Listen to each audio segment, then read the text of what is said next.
সকাল সকাল আজকে শ্যামনগর ওয়েবালি জুট মিলের পাশে চলে এসেছি কাকার কাছে মকুনি খেতে, মানে হিন্দিতে মকুনি বলে, আর বাংলায় তোমরা ছাতুর রুটি বা ছাতুর পরোটা বলতে পারো। কাকা দুরকমভাবে বিক্রি করেন, একটা ড্রাই বিক্রি করেন, একটা তেলে সেঁকে বিক্রি করেন। খুব গরম গরম সবাই খাওয়ার জন্য এখানে লাইন দেন। শ্যামনগর ওয়েবালি জুট মিল, এই যে দেখা যাচ্ছে ওয়েবালি জুট মিল, তার ঠিক পাশেই কাকা সকাল 7টা থেকে মোটামুটি 12টা পর্যন্ত থাকেন। টোটো চালক, অটো চালক, সাধারণ মানুষ সবাই দাঁড়িয়ে পড়ে সকালবেলা এই মকুনি খাওয়ার জন্য। বিহারি খাবার হলেও এখন কিন্তু বাঙালিরাও খাচ্ছেন। বিশেষ করে এই মকুনি বানানোর প্রসেসটা তোমাদের দেখাবো একটু পরে। এর ভেতরে ছাতুর পুর থাকে, আটার বেশ, আর ভেতরে ছাতুর পুর থাকে। একটা একটা করে ভালো করে বড় তাওয়ায় কিন্তু কাকা ভালো করে সেঁকছেন। কড়া ভাজা, ভেতরে যেহেতু ছাতুর পুর থাকে, ভালো করে না সেঁকলে ঠিকমতো এটা হবে না আর কি, মানে কাঁচা থেকে যেতে পারে। কেউ কেউ তেল দিয়েও খান, কেউ কেউ তেল ছাড়াও খান এখানে। কাকার পরোটার দাম আমরা যখন শুরুতে আসতাম তখন ছিল 5 টাকা, এই মুহূর্তে দাম রয়েছে 7 টাকা। ঠিক বললাম? 7 টাকা। এই যে সুন্দর করে এখানে প্লেটের মধ্যে পরোটা, সঙ্গে আলুর চোখার মধ্যে লঙ্কা দেওয়া রয়েছে, যার জন্য লাল লাল হয়েছে। আর একটা জিনিস আছে এর সাথে, চাটনি, ধনেপাতা, রসুন টুসুন বেটে সুন্দর করে চাটনি তৈরি করেছেন কাকা, দিয়ে সুন্দর করে পরিবেশন করছেন। সকালবেলা এই পরোটা কিন্তু খাওয়া, মানে আমরা পরোটার দোকানে নর্মালি ময়দা পরোটা খাই, আর এখানে আটার পরোটা ছাতুর পুর ভরা। পেটের কোনো ক্ষতি নেই, স্বাস্থ্যকর খাবারটা, স্বাস্থ্যকর খাবার। এটার যে প্রবলেমটা হয় সেটা হচ্ছে না এখানে। তাছাড়া তেল ছাড়াও তুমি খেতে পারো, কাকা তেল ছাড়াই কিন্তু বানিয়ে দেবেন। তেল ছাড়াও দেন, আবার তেল সমেতও দেন। এগুলো সম্ভবত তেল ছাড়া, এগুলো তেল ছাড়া, তেল এখনও দেয়নি। তেল এখানে রয়েছে সর্ষের তেল। আর সবাই আসছে, এসে মানে ডিমান্ড করছে, কারো 5টা, কারো 6টা, কেউ বাড়িতে পার্সেল নিয়ে যাচ্ছে, কেউ এখানে দাঁড়িয়ে খাচ্ছে। সুন্দর ব্যবস্থা। আর এই ছোট্ট ভ্যান গাড়ির মধ্যে কিন্তু কাকার এই দোকান। কাকার একটু পাস্ট লাইফের সম্বন্ধে বলে দিই। আমরা যখন আসতাম কাকার মুখ থেকে শুনতাম, কাকা এখানে একটা ফ্যাক্টরি আছে শ্যামনগরে। ফ্যাক্টরির নাম হচ্ছে, কি নাম ছিল factory? Rolling Nico steel factory. সেই ফ্যাক্টরিতে কাজ করতেন। তো সেখানে কাকাকে জোর জবরদস্তি অবসর গ্রহণ করতে বাধ্য করায়। তারপরে কাকা কি করবেন বুঝতে পারছিলেন না। এই ছোট্ট ঠেলাগাড়ি, বিহারে যেহেতু কাকার জন্মস্থান, তো কাকার আইডিয়া ছিল যে এই মকুনি খাবারটা খুব জনপ্রিয় বিহারে। তো সেখানে এসেই বাংলাতেও এই খাবারটা উনি পরিবেশন করছেন এবং সবাই খুব ভালোভাবে খাচ্ছেন ব্যাপারটা। এখানে দেখছি এখন তেল দিয়ে কিন্তু ভাজছে, আগেরগুলো কিন্তু তেল ছাড়া ছিল, এখন বেশ তেল দিয়ে একসঙ্গে অন্তত 10টা মকুনি কাকা ভেজে ফেলেন। প্রসেসটাই আলাদা, সুন্দর, প্রত্যেকটা জায়গায় তেল লাগছে কিন্তু। কাকার এই সর্ষের তেলের মকুনি খাওয়া, শ্যামনগর অঞ্চলে লাইন লেগে যায়।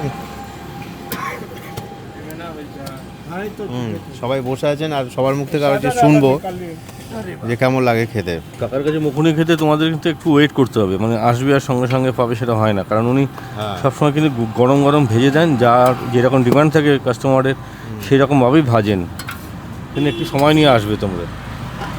ভাজা হয়ে গেল, সঙ্গে সেই একই আলুর চোখার মধ্যে কাঁচা লঙ্কাও দেখতে পাচ্ছি দেওয়া রয়েছে।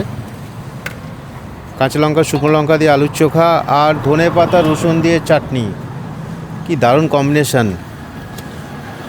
কাকা ভোরবেলা মোটামুটি 5:30টার সময় চলে আসেন এখানে, তারপর রান্নাবান্না করতে হয়, রেডি করতে হয়, মাখামাখি করতে হয়, তারপরে দোকানটা এখানে মোটামুটি 6টা, 6:30 থেকে সম্ভবত পাওয়া যায় মকুনি।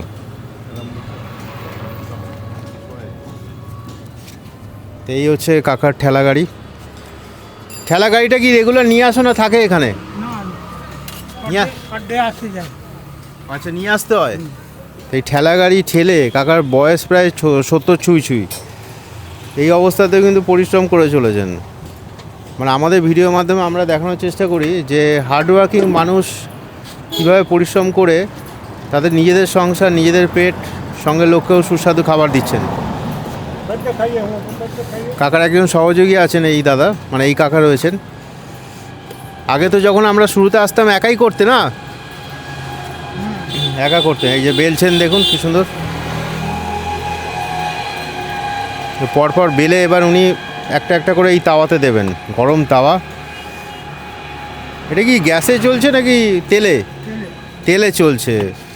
গ্যাস সিলিন্ডার রয়েছে যদিও, কিন্তু এই মুহূর্তে গ্যাস সিলিন্ডারের দাম যেহেতু বেশি, অ্যাভেলেবলও থাকছে না ঠিক মতো, তো সেই জন্য দাদা এই কাকা স্টোভে করছেন না, সুন্দর করে বেলছেন একটার পর একটা। সাইজটা ছোটো হলে কি হবে, অনেক মোটা কিন্তু অনেক লিচিগুলো দেখছো বড় বড় অনেক, মানে দেখে মনে হচ্ছে ছোটো জিনিস কিন্তু মোটা মোটা, যেহেতু দুটো খেলেই আমাদের তো পেট ভরে যায়। কাকার মুখটা ধরো। হ্যাঁ, এই যে বেসন পুর ভরা, এই ছাতুর পুর ভরা হলো, একটা করে উল্টে দেওয়া হচ্ছে, দিয়ে সুন্দর করে বেলে বেলে। তা আমাদের ভিডিওর মাধ্যমে আমরা এটাই দেখাতে চাইছি যে কাকা হার্ডওয়ার্কিং, কাকার খাবার ভালো, কাকা চাকরি থেকে মানে বরখাস্ত হওয়ার পরে নিজেই দোকান খুলে ব্যবসা করছেন। তো এই সমস্ত ব্যাপারগুলো মানুষকে ইন্সপায়ার করে যে তোমরা হাল ছেড়ো না, যার যেরকম কোয়ালিটি আছে সেই কোয়ালিটি অনুযায়ী সে যদি চেষ্টা করে।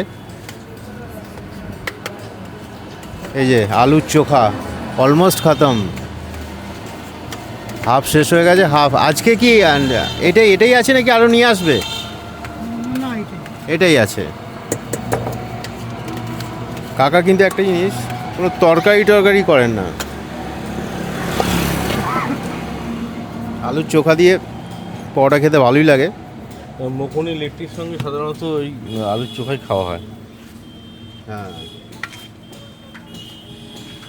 কাকার মুখ থেকে কিছু শুনে নেব। বলো কাকা, কেমন আছো? ভালো আছে। তো গ্যাসের সমস্যার জন্য তোমার মানে প্রবলেম হচ্ছে না রান্না করতে? হ্যাঁ হ্যাঁ, বন্ধ করে দিয়েছি কদিন, এবার স্টোভ কিনেছি, স্টোভে হচ্ছে। তো এখন কিভাবে চালাচ্ছো? স্টোভে তো গরম হতে দেরি হচ্ছে না? আচ্ছা, তুমি এই পরোটার মধ্যে যে ছাতুর পুরটা ভরো, ছাতুতে কি কি মেশানো থাকে গো? কাঁচা লঙ্কা আছে, ধনে রসুন আছে, কালো জিরে আছে, জোয়ান আছে, মানে একদম স্বাস্থ্যকর খাবার। তোমার যখন শুরু করেছিলে তখন দাম কত রেখেছিল এই পরোটার? তখন 5 টাকা ছিল, 3 টাকা ছিল, 3 টাকা থেকে বাড়তে বাড়তে 7 টাকা অব্দি এসছে। এখন প্ল্যান আছে বাড়ানোর? বাড়ানোর, যে জিনিসের দাম বাড়লে বাড়বে, ঠিক, জিনিসের যদি দাম বাড়ে তাহলে আমি বাড়াবো। স্বাভাবিক ব্যাপার। এই বড় তাওয়া, তার মধ্যে ভাজছে না একটা একটা করে একটা।